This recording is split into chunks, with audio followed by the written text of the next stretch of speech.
चलिए जी, I think हो गया सबका क्वेरी, तब स्टार्ट करें। तो लेट हो जाता है, ऊपर से और लेट हो जाता है इसमें। तो हम लोग कहाँ थे कल?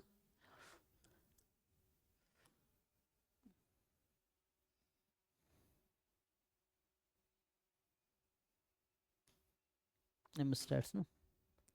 तो कल हम लोगों ने PSA 2024 वाला जो है ना क्वेश्चन थे वो कंप्लीट किए थे। अभी हम PSB स्टार्ट करेंगे। तो देखो भाई, सॉल्व किए हो? बताइए जी, श्रीकांत ट्राई करके आए हैं या ट्राई करें हम लोग? तो ये सर 2024, हाँ बने नहीं। ठीक है, करते हैं ट्राई। तो 2024 का ISI एम स्टैट्स का ये PSB है ना पेपर है। तो मतलब सब्जेक्टिव पेपर है, इसको ट्राई करके देखते हैं क्या है। चलिए पहले क्वेश्चन से स्टार्ट करते हैं। तो पहला क्वेश्चन क्या कह रहा है देखिए। बाकी लोग लीव कर दिए, इनका क्वेरी हो गया है, ठीक है।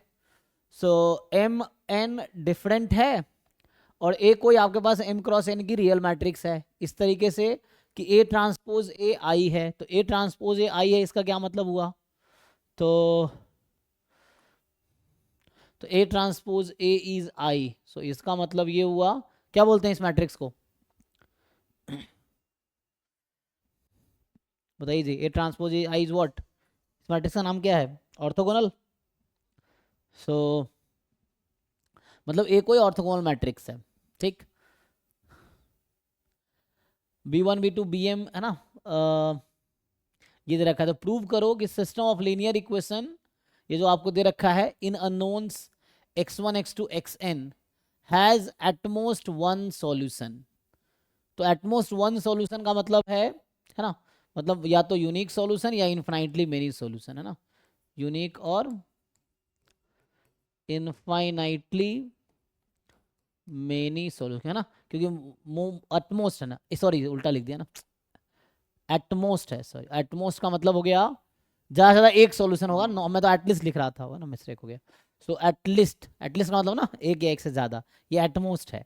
सो एटमोस्ट का मतलब ज़्यादा से ज़्यादा एक सॉल्यूशन होगा। तो है ना, less than equal to one number of solution, या तो जीरो सॉल्यूशन। तो इसका मतलब है या तो है ना नो सॉल्यूशन हो सकता है, या फिर या एटमोस्ट में ज़्यादा एक सॉल्यूशन होगा। तो दिखाना है कि एक सॉल्यूशन होगा ज़्यादा से ज़्यादा, मतलब इनफाइनाइट सॉल्यूशन नहीं होगा, कहने का ये मतलब है। तो बताओ भाई, तो इस सिस्टम को अगर आप लिखोगे तो दिस इज AX, मान लो मैट्रिक्स लिख देता हूँ मैं, AX vector is equal to B vector. ये आपके पास सिस्टम ऑफ इक्वेशन है और ये AM×N है। तो हमें ये देखना पड़ेगा कि रैंक ऑफ A और rank of A augmented B में क्या रिलेशन है। और ये ऑर्थोगोनल मैट्रिक्स है, तो मुझे बताइए ऑर्थोगोनल मैट्रिक्स में क्या होता है? What is rank of orthogonal matrix, है ना, एटमोस्ट वन सॉल्यूशन ना, ज़्यादा एक solution, less than equal to one, not at least one. तो क्या जानते हो आप लोग, what about the rank of orthogonal matrix? इसके बारे में क्या जानते हो? मेनली आपको ये देखना पड़ेगा what is the rank of A and rank of A augmented B, इसको जस्टिफाई करना है आपको। So you have to justify this.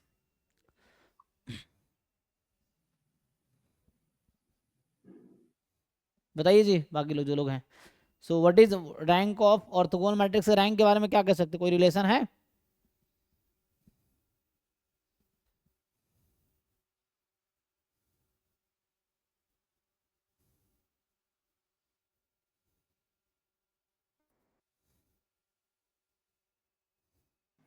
Sir full rank होती है। फुल रैंक होती है, ओके। तो क्यों ऐसा होता है? क्योंकि आप जानते हैं ना इसमें क्या हो सकता है, जैसे यहाँ पे अगर आप इसके करस्पॉन्डिंग दोनों तरफ डिटर्मिनेंट लगाएंगे क्या होगा, A ट्रांसपोज A, आई का डिटर्मिनेंट वन, तो ये हो जाएगा डिटर्मिनेंट A का स्क्वायर वन। तो यहाँ से डिटर्मिनेंट A +-1 होगा। तो ये गारंटी है कि डिटर्मिनेंट तो जीरो नहीं होना है। और आपको पता है यस। डिटर्मिनेंट जीरो नहीं होना है, इसका क्या मतलब है? So this is if and only if rank of A। Singular लेकिन मैट्रिक्स। यहाँ पे दिक्कत ये, सॉरी यहाँ पे ये एक मिनट, यहाँ तो M×N है ना, सॉरी। तो यहाँ तो ये जरूरी नहीं कि हम तो स्क्वायर के डिटर्मिनेंट यहाँ लगा ही नहीं सकते, फिर यहाँ भी मिस्टेक। क्यों नहीं लगा सकते? क्योंकि यहाँ तो हमारे पास M×N, इट्स नॉट N×N। अगर N×N होता तो आप बोलते कि क्या है, डिटर्मिनेंट लगा दे, डिटर्मिनेंट से नहीं जा सकते हम लोग, है ना। So we can not go through determinant. इसका रैंक क्या होगा वही आपको देखना है कि व्हाट इज रैंक ऑफ ए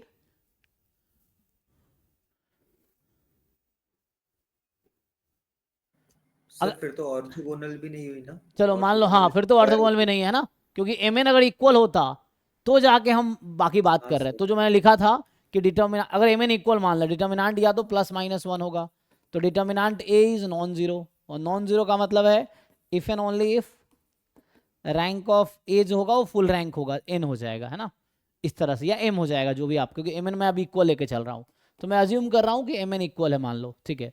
तो पहला केस मान लेते हैं कि suppose M is equal to N, first case. So suppose M is equal to N, तो उस केस में स्क्वायर मैट्रिक्स हो गया, तो डिटर्मिनेंट नॉन जीरो होगी क्योंकि प्लस या माइनस वन होगी, तो रैंक ए एन होगा, एन होगा। और इसका क्या मतलब है, rank A is N, so rank of A augmented B भी एन ही होगा, क्योंकि इससे ज्यादा रैंक तो हो नहीं सकता, क्योंकि ए ऑगमेंटेड बी का ऑर्डर क्या होगा, एन रो एन प्लस वन कॉलम, तो इसका रैंक भी एन ही होगा। तो इससे आपको ये समझ आया कि अगर ये स्क्वायर मैट्रिक्स है तो ए का रैंक, ए ऑगमेंटेड बी का रैंक एन है, और इसका मतलब हो गया कि यहाँ पे आपके पास यूनिक सॉल्यूशन है। ठीक, ठीक है, इसने एटमोस्ट वन सॉल्यूशन बोला है ना, तो दो केस है एटमोस्ट वन में, या तो नो सॉल्यूशन जीरो सॉल्यूशन होगा, या यूनिक सॉल्यूशन होगा, यही दो चीज है, दो ही चीज, या तो नो सॉल्यूशन या यूनिक सॉल्यूशन, नो सॉल्यूशन होगा या यूनिक सॉल्यूशन होगा, एटमोस्ट वन, ज्यादा से ज्यादा एक सॉल्यूशन होगा, तो एक होगा या नो। तो मैं कह रहा हूं अगर ये स्क्वायर मैट्रिक्स है तो इसमें यूनिक सॉल्यूशन आएगा, है ना, और स्क्वायर नहीं है तो क्या होगा। तो अब आपको सोचना है कि what is the rank of A then. So क्या इस केस में भी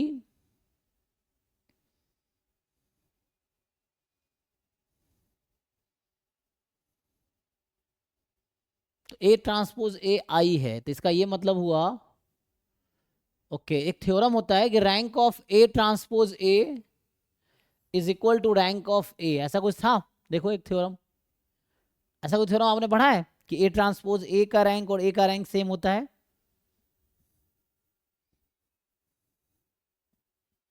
ये रिजल्ट है,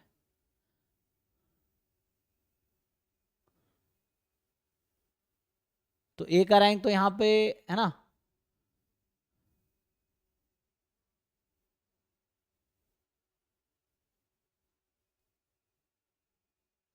तो इससे फर्क ये पड़ेगा,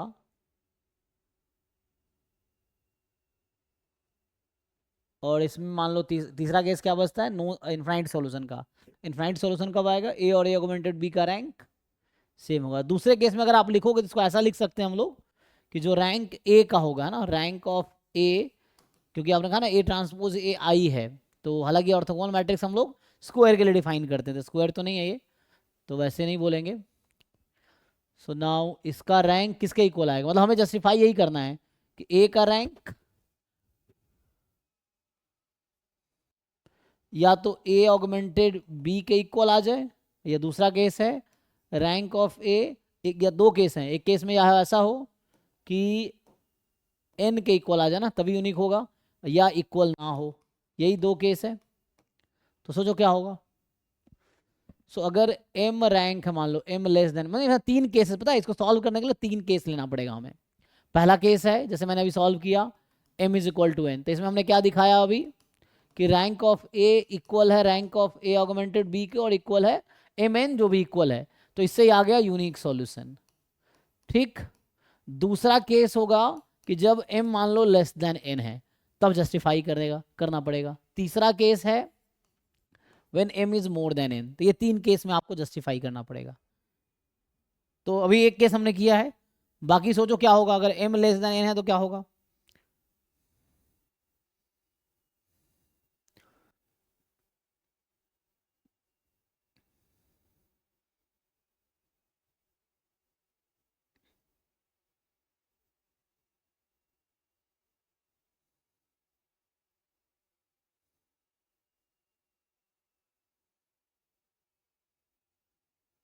सोच सकते हो, चलो मान लो एम लेस देन एन है, so what can you say about rank of A then, तो तब रैंक ऑफ ए जो होगा लेस है ना, तो ये एम आ जाएगा, और rank of A augmented B क्या हो सकता है।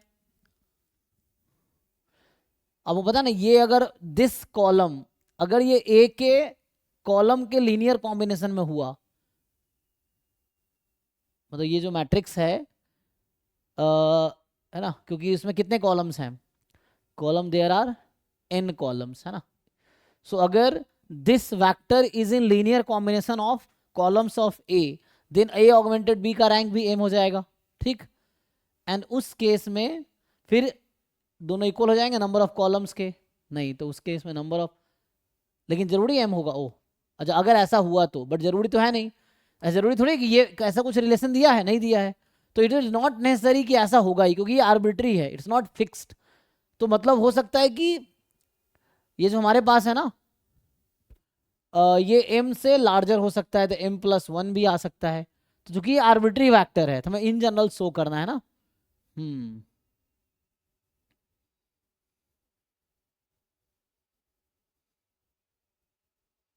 हाँ, क्योंकि ये जरूरी तो नहीं कि ऐसा होगा, क्यों ऐसा जरूरी नहीं है, क्योंकि फुल रैंक जब मैट्रिक्स होते हैं तभी ऐसा होगा ना।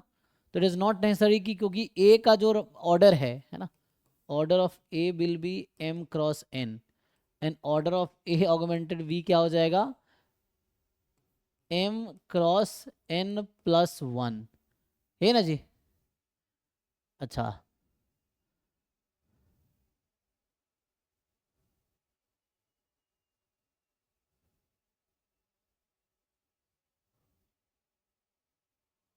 बट रो तो m ही है ना, तो अगर इक्वल हो गया तो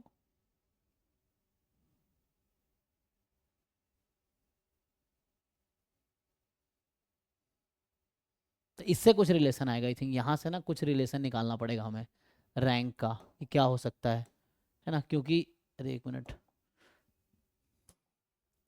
यहाँ से हमें ना इसका कुछ रिलेशन निकालना पड़ेगा।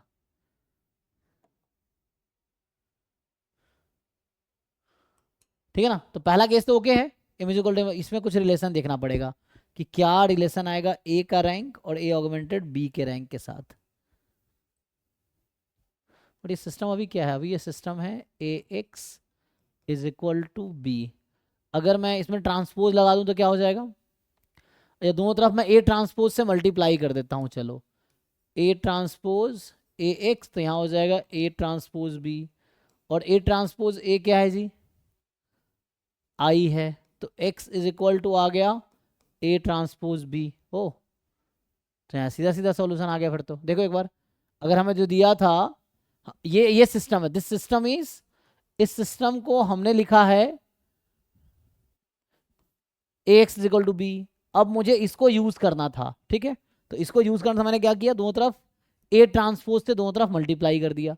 अब यहाँ लगा दिया हमने एसोसिएटिव लॉ, तो ये हो गया, अब ये तो आई के इक्वल हो गया, तो ये तो सॉल्यूशन आ गया, तो ये तो यूनिक सॉल्यूशन आ गया ऐसे तो, क्योंकि ए कोई फिक्स मैट्रिक्स है ना, ए कोई फिक्स मैट्रिक्स है, और बी कोई वेक्टर होगा, कोई वेक्टर होगा, तो उसके लिए मुझे तो यूनिक सॉल्यूशन मिल गया यहाँ से। इसका मतलब हर केस में यूनिक सॉल्यूशन मिलेगा, ऐसा है, देख लो, चेक करो जी।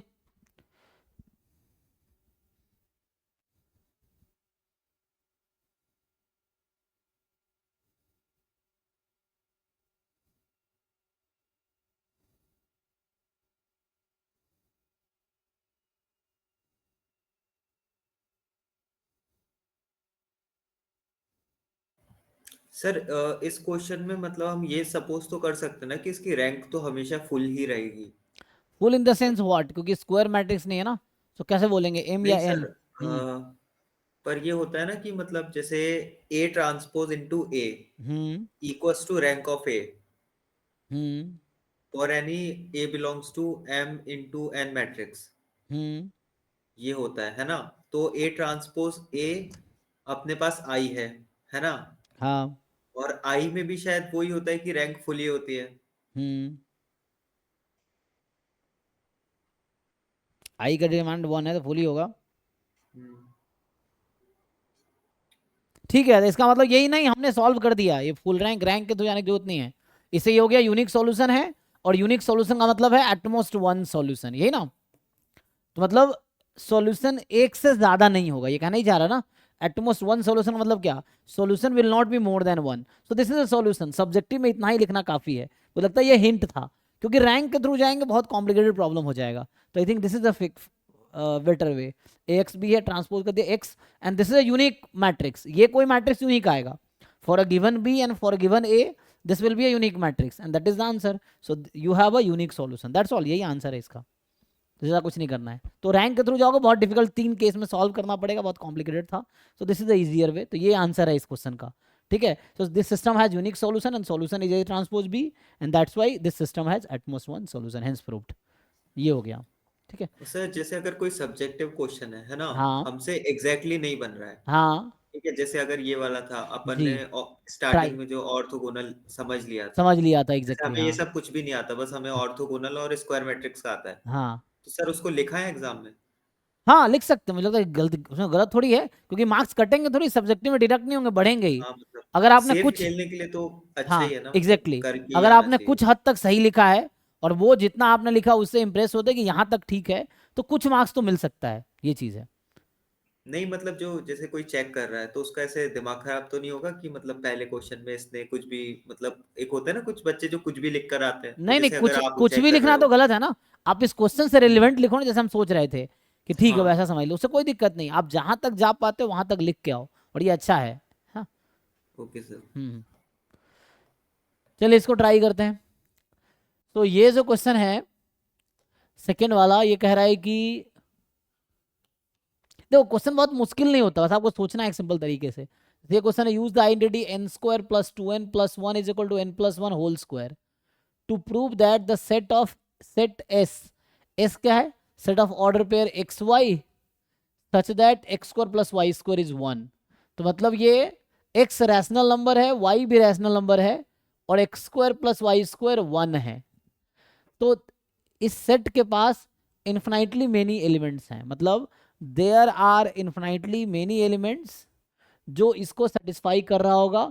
इस इक्वेशन के हेल्प से प्रूव करना है. वैसे तो आप बता ही दोगे कि रैशनल नंबर है ना, जैसे आप ग्राफ बनाओगे तो वैसे तो पता चल जाएगा ना कि यूनिट सर्कल है ये, तो वैसे तो दिख ही जाएगा, लेकिन हमें उस तरीके से करना है जो वे कहना चाह रहे हैं, है ना. यहाँ पे रैशनल पेयर तो बहुत सारे मिल जाएंगे इस पे, तो इन्फिनाइटली मेनी, बट आपको मैथमेटिकली इसको प्रूव करना है.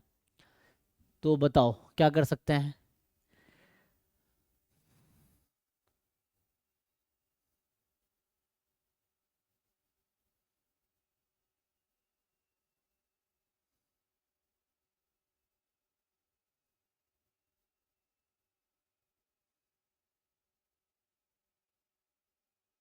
Use identity N square plus 2n plus 1 is equal to n plus 1 whole square, तो ये तुम जानते हैं. To prove the set S has infinitely many elements.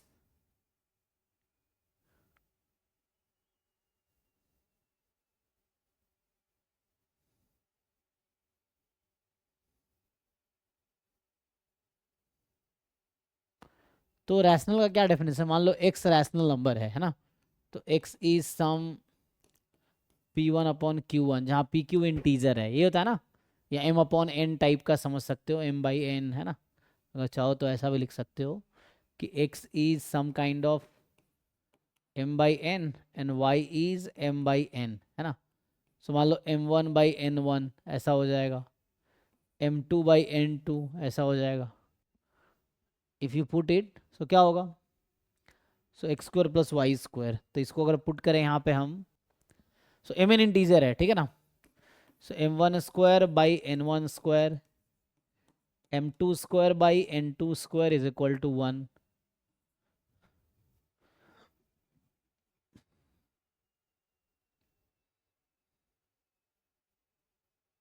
यहाँ से कुछ मिलेगा. सो हम यहाँ से अगर लिखेंगे तो भाई M one N two whole square M two N one whole square is equal to M one N two whole square, ऐसा हो जाएगा. Sorry N one N two whole square ना, ऐसा है.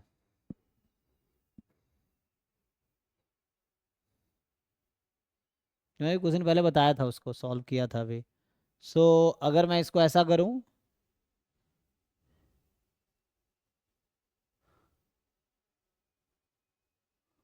और यहाँ एम आईज क्या है, एम वन एम टू क्या है, इंटीजर है. M one M two N one N two ये सब इंटीजर है, आप जानते हैं. N one is not zero, n2 is not zero, denominator zero नहीं होना चाहिए।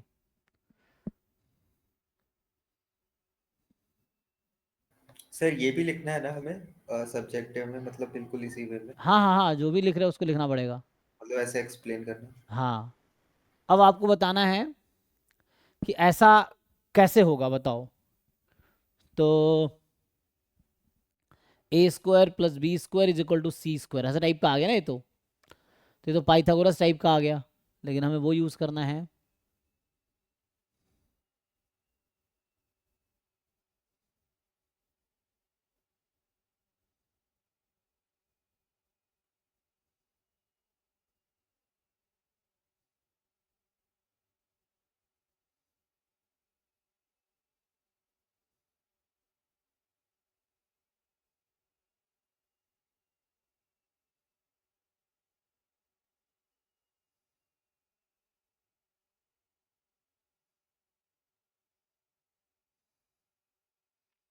तो हमें इसको, मैंने इसको कैसे यूज़ करें, अभी कुछ दिन पहले मैंने अर्का वो कराया था ये क्वेश्चन अभी, जो है ना, तो उसको सॉल्व करवाया था।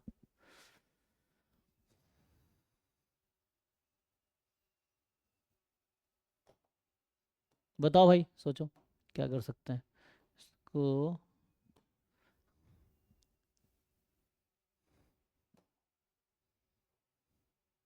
ये क्वेश्चन है ना, तो जो क्या लिख सकते हैं इसको, क्या ऐसा लिखेंगे कि ये आ जाएगा।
क्या ऐसा कोई पेयर हम बना सकते हैं इसके हेल्प से, जैसा हो जाए, जैसे को मैं अगर अगर मैं यूज़ करूँ, हाँ अभी याद आया, उसको उसने बताया था, उसको मैंने, उसने ऐसा बताया था, देखो हमें ना करना क्या है, ये बताना क्या चाह रहा है, ये बताना चाह रहा है कि इस चीज़ को यूज़ करो।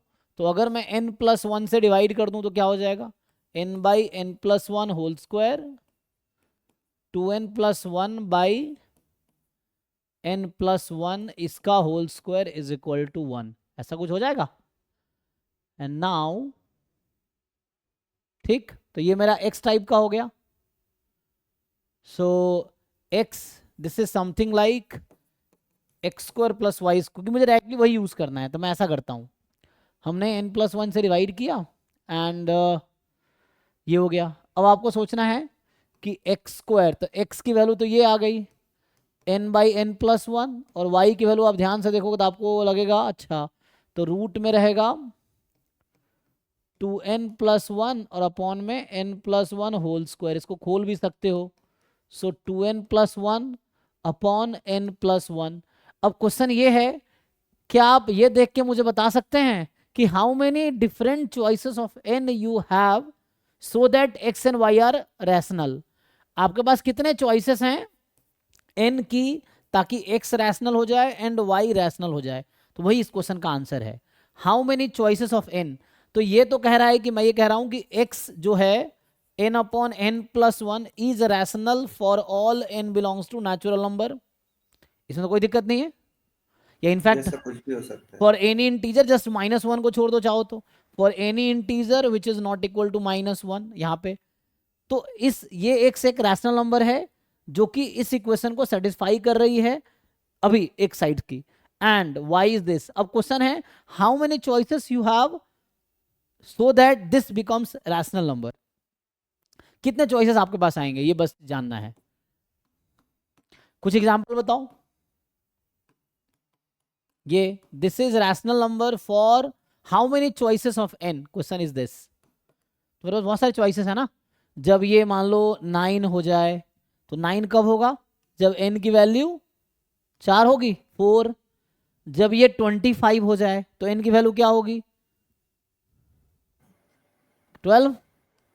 Yes sir. जब ये ऑड नंबर का स्क्वायर, मैं कहना ये ऑड नंबर का स्क्वायर हो जाए, 3 स्क्वायर 5 स्क्वायर 9 7 स्क्वायर, सो 49 हो जाए तो यहाँ 24 हो जाएगा, and so on. So question is how many choices you have, infinitely, infinitely में ना, खत्म तो होगा नहीं हमें। तो अब इन दोनों का इंटरसेक्शन ले लो। यहाँ मैंने कहा कोई भी इंटीजर ले सकते हैं, है ना, या कोई भी नेचुरल नंबर ले सकते हैं, चलो नेचुरल नंबर ही ले लो, ले सकते हैं। अब इन दोनों का इंटरसेक्शन ले लो, तो इंटरसेक्शन मतलब जो कॉमन है, तो यहाँ तो पूरे नेचुरल नंबर अलाउड है, ऑल नेचुरल नंबर्स अलाउड। यहाँ पे जस्ट ये है, तो इंटरसेक्शन ले लो हाँ ये वाले।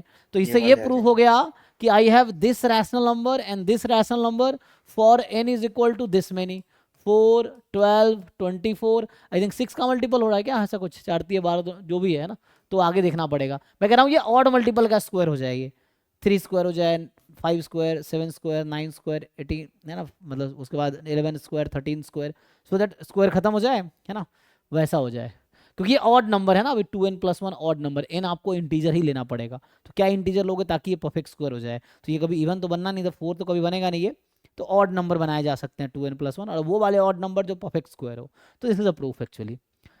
So we have these many choices, infinitely many choices, for which x is this, y is this, and which satisfy this equation. Hence, this equation has infinitely many solution using this identity. ये चीज है, ठीक है। Sir इतना solve करके sir फिर बाद में लैंग्वेज में लिख देना सर अपने। जी जी जी, बिल्कुल बिल्कुल। इसको अपने तरीके से आपको लिखना है। थर्ड पे सर आइए। एक सेकंड वापस लाएंगे उसको, जी जी जी। उसका सॉल्यूशन मतलब। सोल्यूशन तो डिलीट हो गया, बताइए। लिख देंगे, कोई दिक्कत नहीं, यहाँ पे नहीं लिख सर, दे। मैं रिकॉर्डिंग में देख लूंगा। कोई नहीं, यहाँ देख लेते हैं, यहाँ हो जाएगा ना। तो मैंने ये कहा है कि हम ये अप्रोच यूज़ करते, ये काम नहीं आया, तो ये अप्रोच हमने इग्नोर किया है, ठीक। अब हमने ये कहा कि n/n+1 होल स्क्वायर, n+1 से इसको डिवाइड कर दिया, इक्वेशन को जो दिख रहा है आपको, n+1 स्क्वायर से डिवाइड कर दिया, एंड यहाँ से 2n+1 upon n+1 whole square is 1। So मैं कहा ये बनाता हूँ x² + y² is 1। So x है n/n+1, y है √अंडर 2n+1/n+1। This is rational number, this is rational number for how many choices. तो मुझे दिखाना है कि we have infinite choices of x and y, तो yes, so we have infinite choices of n, जैसे मैंने कहा 4 12 24। इसको और बना दो कुछ, 3 स्क्वायर 5 स्क्वायर 7 स्क्वायर 9 स्क्वायर, तो 81 बनाने के लिए मुझे यहाँ 40 रखना पड़ेगा, एंड सो ऑन। बताइए अब क्या पूछना चाह रहे हैं, ये आंसर है इसका। लैंग्वेज में इसी को लिख दो, ये है। So whatever n, there are infinitely many choices of n that will produce infinitely many x, infinitely many y, and that satisfy this equation, that satisfy this equation. And ये कहाँ से आया, तो using this identity.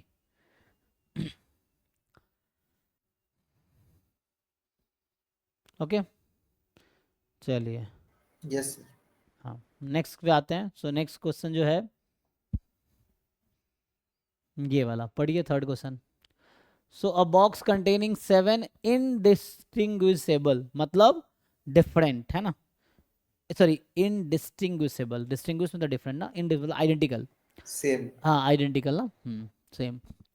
तो यहाँ पे है कि ये आपके पास आइडेंटिकल 7 बॉक्स है, एक है 7 ग्रीन है, 5 सिमिलर वाइट है, और 6 मतलब आइडेंटिकल वो है, मतलब कहने वाला एक बॉक्स है जिसमें 7 ग्रीन 5 वाइट और 6 ब्लैक है, ठीक है, 7 ग्रीन 5 वाइट 6 ब्लैक।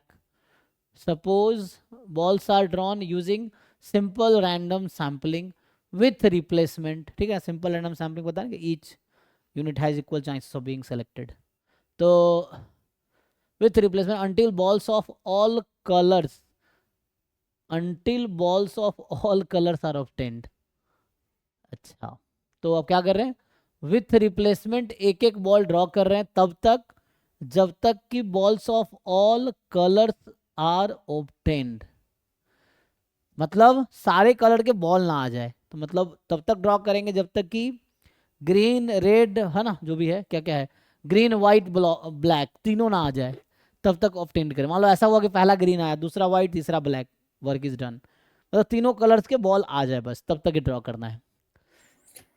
सर ये विथ रिप्लेसमेंट का केस है ना? हाँ ये भी मतलब ट्रिपल, हम वापस भी रख देंगे उस बॉल जी को? जैसे पहला निकाला ग्रीन आया, रख दिया। सर ये भी एक चांस है कि लाइफ टाइम आई ही ना, मतलब हाँ इनफाइनाइट यस, हो सकता है हर बार ग्रीन आ रहा हो सकता है हर बार हाँ, ब्लैक आ रहा हो सकता है हर बार क्योंकि रेड हम आ रहा हो, वापस रख रहे या हैं। कोई एक कलर हाँ आ ही नहीं रहा हो, ऐसा भी हो सकता है। मतलब जो हमारा, जो हमें चाहिए वो कभी आई ही ना हाँ ऐसा भी इनफाइनाइट। हो सकता है कि इनफाइनाइट नंबर ऑफ है ना, वो कभी ऐसा ना हो, जलता रहेगा वो। अब क्वेश्चन है N denote the minimum number of draws needed to achieve this. अब सोचो एन मिनिमम, तब सोचो एन की पॉसिबिलिटी क्या है, बताओ मुझे क्या क्या हो सकता है, what are the favourable choices for N, इसके फेवरेबल चॉइसेस क्या क्या हैं एन के। सर मिनिमम में तो हम वो केस लेंगे ना कि पहले हमारी ग्रीन आ गई, दूसरी वाइट, तीसरी ब्लू, जी जी। है ना? मतलब हमने जो 3 बॉल ली वो तीनों ही अलग कलर की थी और आ गया हमारा। हाँ और क्या हो सकता है, 3 से लेके आगे कहीं तक चले जाओ, तो मिनिमम 3 ड्रॉ होंगे, 4 5 6 dot dot dot dot infinite तक। So these are the favourable choices for n, n के number of possible values for each non. अब क्वेश्चन ये है for each non negative integer n calculate probability n more than n. अब बताओ क्या probability है कि एन जो है, एन क्या है, मिनिमम नंबर ऑफ ड्रॉ है, तो एन से ज़्यादा होगा, तो कोई फिक्स कर लेते हैं यूजिंग ए, और otherwise compute E N, expectation of N निकालना है। तो मैं आपसे पूछूं कि what is the probability of N is equal to 3, ये बताइए।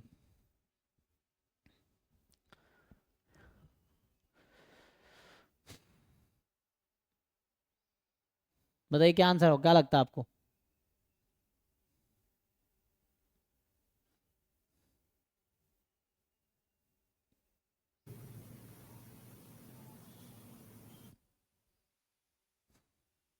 तो पहला मान लो व्हाइट आ गया, तो 7 out of how many, 20, 1 25 out of 20, 6 out of 20। अब ये मैंने अभी क्या किया है कि हमने फिक्स किया ग्रीन वाइट ब्लैक, बट कोई भी आ सकता है पहले है ना, क्योंकि एक साथ तो निकाल नहीं रहे हैं, 1 बाई 1 निकाल रहे हैं विथ रिप्लेसमेंट। तो इसका मतलब है ये this can be arranged in 3 factorial ways, ये हो गया। ऐसे ही अब आप निकालो what is the probability of n is equal to 4, ये फाइंड करो आप। So n is equal to 4 की क्या प्रोबेबिलिटी है, तो सर कोई, हम हाँ नहीं जी, अरे मुझे लगा कि हम 1 से माइनस कर सकते हैं। लेकिन वो सोचना पड़ेगा ना, उसमें फिर करेंगे तो 1 - n <> हो पर जाएगा, हाँ वो पॉसिबल ही नहीं है ना। तो CDF निकालना पड़ेगा फिर, ये है। पहले तो एक नहीं सर पर्टिकुलर, मुझे ये लगा कि जैसे n अपन मतलब लेस देन लेकर 0 1 2 निकालें, बट 0 1 2 तो यहाँ पर होगा ही नहीं ना, क्योंकि अपना जो पहला ड्रॉ है वो ही 3 वाला है, मतलब जो मिनिमम रिक्वायरमेंट है, ये राइट? निकालना हाँ। तो इनफैक्ट कहने का मतलब ये है कि हमने प्रोबेबिलिटी x मोर देन 3 लेंगे ना, तो ये 1 minus probability n is equal to 3 होगा, जो कि हमने निकाला है, समझ रहे हैं, ये आ जाएगा ना, क्योंकि less than equal to 3 minimum 3 तो है, ये चीज़ है, इससे कम तो पॉसिबल ही नहीं है, यस सर। तो ये हो जाएगा। ऐसे ही प्रोबेबिलिटी है ना, जैसे x मोर देन आप 1 निकाल लो, for all non negative integer का है ना, नॉन नेगेटिव मतलब मोर देन 0, तो ये 1 हो गया। प्रोबेबिलिटी n, n की बात करें मोर देन 1, ये भी 1 हो गया। प्रोबेबिलिटी n मोर देन 2, ये भी 1 हो गया। प्रोबेबिलिटी n मोर देन 3, ये आएगा यहाँ से, ऐसे करना पड़ेगा, फिर बाद में इसको हमें जनरलाइज करना पड़ेगा, है ना। तो पहले 3 के लिए तो 1 होगा, अब इसको आपको पैटर्न समझना पड़ेगा, we have to understand pattern, और फिर हो जाएगा। जैसे n बराबर 4, इसका क्या मतलब है, कोई 2 बार आया होगा तभी होगा ना, जैसे यस सर। ग्रीन, तो 7/20 का स्क्वायर हो जाएगा, है ना, ये 4 ना, 7/20 का स्क्वायर, बाकी एक बार 5/20 6/20 प्लस, अब यहाँ ये एक बार रहेगा, बाकी 5/20 दो बार हो सकता है, एंड सो ऑन। तीसरा वाला लिखेंगे केसेस, अरे मिट गया, समझा ना क्या कहना चाह रहा हूँ मैं? एक एक बार आएगा या उसमें दो यस सर, वो बार। 3 4 वैल्यू लगा के हाँ, 3 4 5 6 लगा के एक नंबर जो पैटर्न उसको समझना सो पड़ेगा। पैटर्न समझना पड़ेगा, देन जनरलाइज करना पड़ेगा। Yes sir. सर जनरलाइज करना पड़ेगा मतलब जैसे यस पैटर्न बन सर। गया हमारे क्योंकि पास, हमें आ तो गई अगर हमें तो तीन एन के चार टर्म में वैल्यूज लिखना है ना, आंसर एन के टर्म में लिखना है, तो उससे आ जाएगा एन के टर्म में अगर लिखोगे तो। और अगर आपने पीएमएफ निकाल लिया हर पॉइंट पे, जैसे 3 पे निकाला, 4 पे निकाला, 5 पे निकाला, तो आप यस सर। एक्सपेक्टेशन निकाल सकते हैं N into summation N into probability at N. फिर सीरीज का सम निकालना पड़ेगा आपको, इन्फिनाइट सीरीज बन जाएगी, वो जीपी बन जाएगी या एजीपी बन जाएगी, वो तो एजीपी से सम आ जाएगा, ये चीज़ है। तो यस एजीपी सर। आपको निकालना है, उसको ट्राई करके देखिए, करना पड़ेगा, पैटर्न ढूंढना है फिर ट्राई करना है। चौथा देखो क्या कह रहा है, तो fourth question is suppose X Y is uniformly distributed over the region, ठीक है। तो पहले आप देखो इस रीजन का ग्राफ बना लो, ग्राफ बना लो, फिर आपको रीजन दिख जाएगा और यूनिफॉर्मली ज्वाइंट पीडीएफ आ जाएगा, तो वह है ना। तो mod x less than 1 - y, अच्छा मॉड एक्स जो है लेस देन 1 - y है, तो इसका मतलब है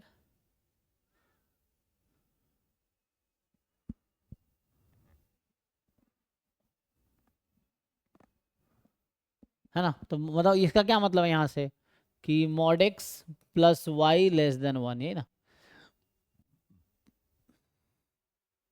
तो जब एक्स पॉजिटिव है तो X plus Y less than 1, तो ये ग्राफ हो जाएगा। अगर एक्स पॉजिटिव है तो एक्स पॉजिटिव तो इतना ही रहेगा, ये आगे नहीं जाएगा। तो ये लाइन है X plus Y equal to 1 की, और जब एक्स नेगेटिव है तो minus X plus Y less than 1।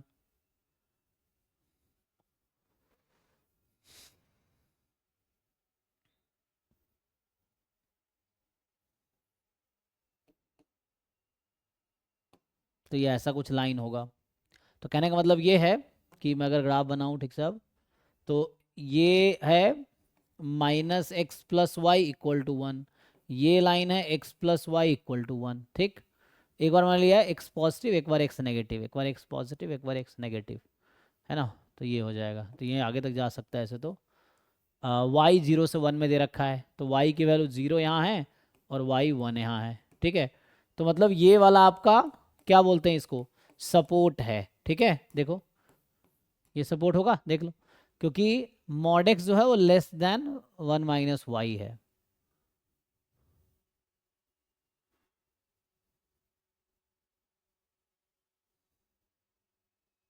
कोई टेस्टिंग पॉइंट ले लो, फॉर एग्जांपल मैं अगर 0 0 लेता हूँ, तो 0 + 0 लेस देन 1, ये क्या है 1 0 है, तो x1 y0 नहीं, y से ना 0 1 है, तब भी वही है।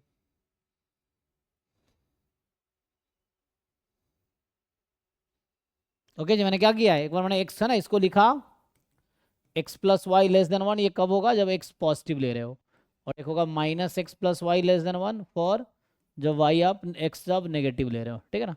तो नेगेटिव के लिए ये लाइन आ जाएगा और पॉजिटिव के लिए ये लाइन आ जाएगा, ठीक है। तो ये आपका बीच का, अच्छा जो y 0 से 1 में है तो इतना ही लेना है, पीछे नहीं जाना, ठीक है। तो अब देख लो, तो ज्वाइंट, अब इसका एरिया निकाल पाओगे, what is area of this triangle.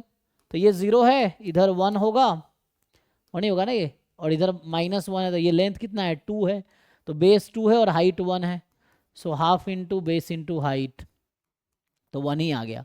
तो कहने का ये मतलब है मेरा कि इस क्वेश्चन में जो ज्वाइंट पीडीएफ है एरिया है ना, जैसे जब लाइन पे होता है यूनिफॉर्म तो 1/b - a, क्योंकि b - a लेंथ है।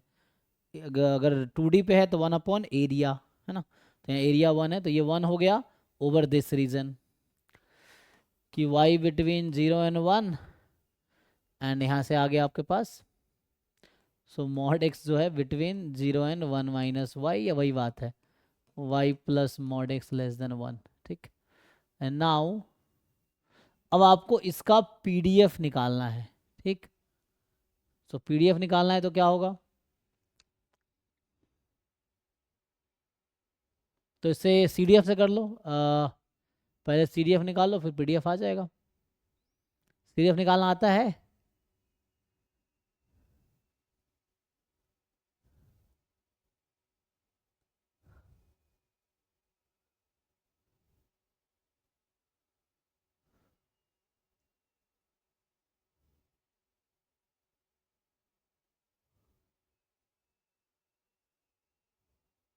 अब निकालो भाई, कैसे निकालोगे इसमें?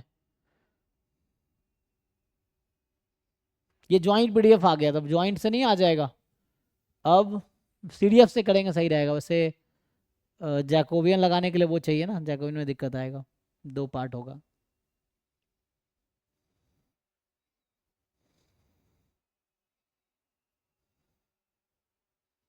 क्या आएगा?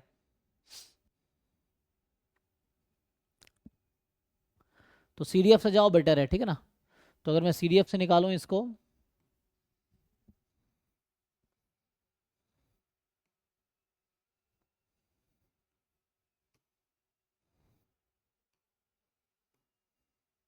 हाँ ये इतना लिखा ना मैंने, इसको आगे बुला देता हूँ।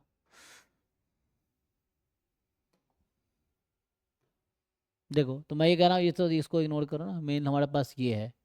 अब मैं कह रहा हूँ अगर मैं सीडीएफ निकालूं कि मान लो यू है मेरे पास, let's say this mod x plus y, या mod x का डिस्ट्रीब्यूशन भी निकाल सकते हैं। यहाँ से मार्जिनल भी तो निकाल सकते हैं, y का x का, है ना। इनफैक्ट हाँ हम चाहे तो, पर ठीक है अगर यहाँ से निकालोगे तो मैं पूछूं अगर, so what is probability of u less than equal to मान लो स्मॉल u, ये मान लो, तो इसका मतलब हो गया probability mod x plus Y less than equal to u। अब ये क्या होगा, ग्राफ बनाओ, डबल इंटीग्रेशन, अब ये हो जाएगा ज्वाइंट पीडीएफ कितना है जी, ज्वाइंट मतलब फॉर्मूले से देखोगे तो F X Y D X D Y, या डी वाई डी एक्स। अब इस रीजन पे इंटीग्रेशन करो, ये एक रीजन है जिस पे आपको इंटीग्रेट करना है। ये रीजन कौन सा है, ये वाला रीजन है ना। तो यहाँ से इस रीजन पे आपको इंटीग्रेट करना है, सीडीएफ आ जाएगा, और सीडीएफ से फिर पीडीएफ नहीं आ जाएगा। ये मैं सीडीएफ निकाल रहा हूँ, और सीडीएफ अप्रोच बोलते हैं इसको, सीडीएफ से फिर क्या हो जाएगा, पीडीएफ आ जाएगा। अब एक्स का ग्राफ लिखोगे तो क्या होगा, इस रीजन पे इंटीग्रेट करना है, तो एक्स देखो कहाँ से स्टार्ट हो रहा है और कहाँ तक जा रहा है ना। तो इसको अगर तुम देखोगे ऐसे, यहाँ मॉड एक्स लिखते, सो हमने जो ग्राफ बनाए थे मॉड एक्स बराबर 1 माइनस वाई था, तो यहाँ है ना एक्स नेगेटिव है, सो मॉड एक्स बराबर 1 माइनस वाई, यहाँ भी मॉड एक्स बराबर 1 माइनस वाई है, देख लो। तो पहले x की लिमिट लिखेंगे, तो x की लिमिट क्या होगी, तो यहाँ से x की वैल्यू इधर क्या है, इस रीजन में x की वैल्यू कितनी है, इधर जो x की वैल्यू है y माइनस वन, और इधर x की वैल्यू कितनी है 1 माइनस वाई, यही ना। तो यहाँ से x की वैल्यू y माइनस वन से 1 माइनस वाई, और y की वैल्यू कितनी है 0 से 1, 0 से 1 आ जाएगा। तो ये हम निकाल रहे हैं u का CDF। अच्छा एक मिनट, u को तो इग्नोर कर दिया मैंने, एक मिनट एक मिनट एक मिनट, u तो इग्नोर हो गया, क्योंकि हम तो पूरे रीजन पे इंटीग्रेट कर दे रहे हैं, हमें तो u तक ही जाना है ना, 1 तक थोड़ी जाना है, क्योंकि u तो, सर यू कहाँ पर था, हाँ यू कहाँ पर है इसमें? u ग्राफ बनाना पड़ेगा, ये तो हमारा रीजन है, पर u का ग्राफ बनाना पड़ेगा, मतलब हमें पहले ये ग्राफ बनाना पड़ेगा, mod x plus Y equal to U, इसका u कोई फिक्स नंबर, मान लो हाफ है फॉर एग्जांपल। सर ट्रांसफॉर्मेशन तरीके से तो कर रहे हैं सर। हाँ किसी तरीके से कर लो, आपकी मर्जी है, आप जैसे करना वैसे कर लो, कोई दिक्कत नहीं। मैं कह रहा हूँ इसका ग्राफ बनाओ, तो पहले जो हमारा रीजन है वो ये है अभी। सो ये जो रीजन है ना, minus X plus Y equal to one, और ये है X plus Y equal to one, यही है, और यहाँ है 0, यहाँ है 1, ये हो जाएगा। तो अब मैं कह रहा हूँ mod X plus why you है, और यू एक्चुअली होगा क्या, क्योंकि हमारा मॉड एक्स प्लस वाई की जो वैल्यू है वो कहाँ से कहाँ तक जाएगी, क्योंकि यहाँ पे जो लाइन है लेस देन वन ही था ना, तो लेस देन वन ही होगा, मुझे लगता है यू जो है वो तो 0 से 1 में ही होगा। अगर 0 रख दोगे तो यही आ जाएगा, नहीं 1 रखेंगे तो वो आ जाएगा, और 0 पे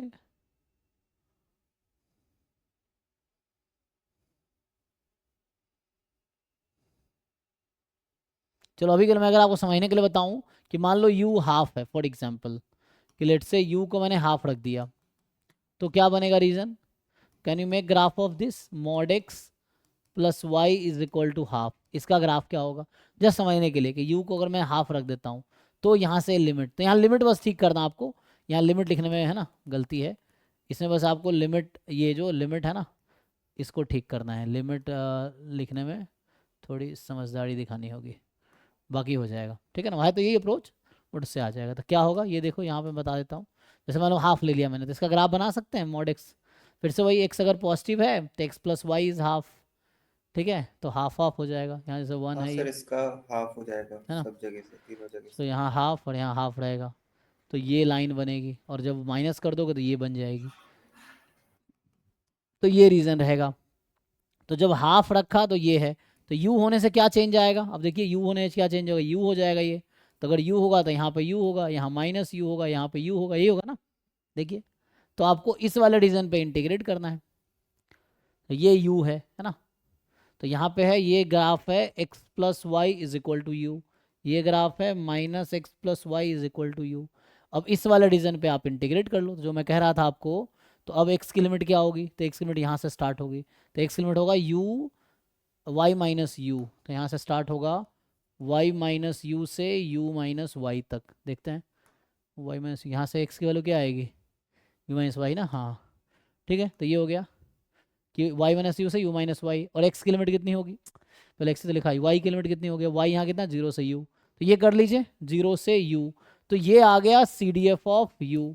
क्या डबल इंटीग्रेशन कर पाएंगे आप लोग, ये तो 1 है, ये तो जस्ट 1 है ना, तो कुछ खास तो होना नहीं है, तो एरिया ही तो आ जाएगा जी, एरिया नहीं आ जाएगा कुछ वैसा है।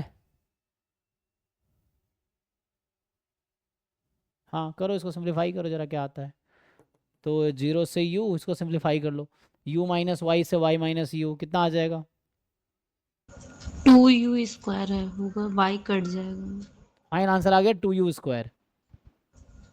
नहीं y यहाँ तो नहीं कटेगा, अभी आएगा u minus Y plus U, 2u minus Y आएगा dy, है ना। अब इंटीग्रेट करो इसको, y 0 से u में है, तो जो आप कह रहे हैं देखो सिंप्लीफाई करके ठीक से, तो यहाँ से आएगा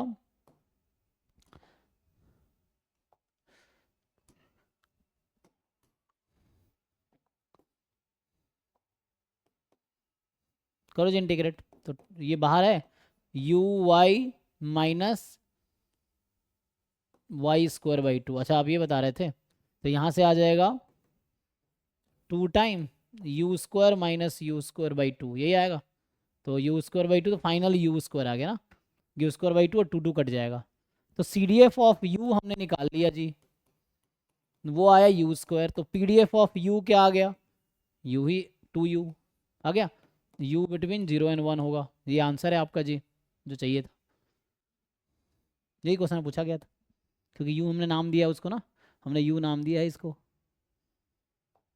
देख लो। सर एक बार फिर से समझाते। क्या समझाना है इसमें आपको, हमने u इसका नाम रखा, अब इसका CDF निकाल रहे हैं, तो आपको आइडिया होगा ये यहाँ पे mod X plus Y less than equal to U है। अब आपने ये पढ़ा होगा कि अगर मुझे चाहिए, आपको अगर पूछा जाता है so what is the probability of, कोई भी फंक्शन है g of X Y less than equal to K, तो यहाँ क्या करते हैं हम, डबल इंटीग्रेशन, जॉइंट PDF, कुछ भी यहाँ पे है, something any function of X Y है, तो यहाँ क्या होता है, इस रीजन पे इंटीग्रेट करो, इस वाले रीजन पे इंटीग्रेशन, इसका ग्राफ बनाओ और इस पे इंटीग्रेट करो इसको। ये तो वैसे ही है ना, जैसे हम लोग X plus Y less than 1 की प्रोबेबिलिटी निकालते थे, कैसे निकालते थे, ओके सर समझ। हाँ वैसे ही तो है dx dy, तो उसकी प्रोबेबिलिटी जैसे निकालते थे वैसे ही आ जाएगा। तो